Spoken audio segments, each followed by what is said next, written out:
Click the subscribe button, hit the bell icon to never miss another update. جس وقت اس بچے کے دنیا میں آنے کا وقت آیا، اس بچے کی ماں خانہ کعبہ کے کنارے کے پاس کھڑی ہوئی اور دعا کرنے کے لیے ہاتھ بلند کیے۔ اے پروردگار، میرے بیٹے کے پیدا ہونے تک میری مدد کر۔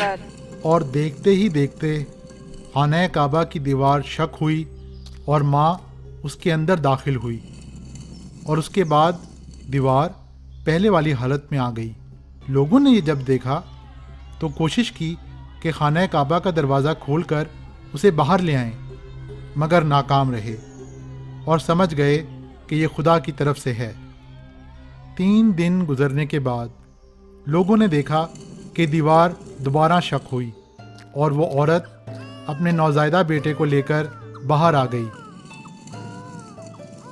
وہ بزرگ عورت کہنے لگی، مجھے اللہ نے اس معاملے میں تمام عورتوں پر برتری دی ہے۔ اللہ نے جو لطف مجھ پر کیا ہے، حضرت مریم پر ایسا لطف نہیں کیا گیا۔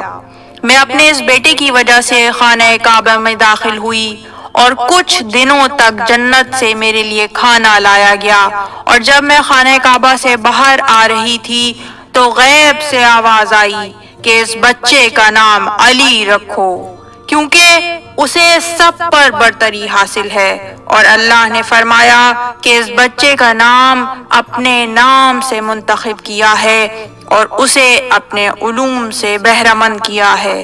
وہ لوگوں کو دین حق کی طرف دعوت دے گا اور توحید کے پرچم کو سر بلند کر دے گا۔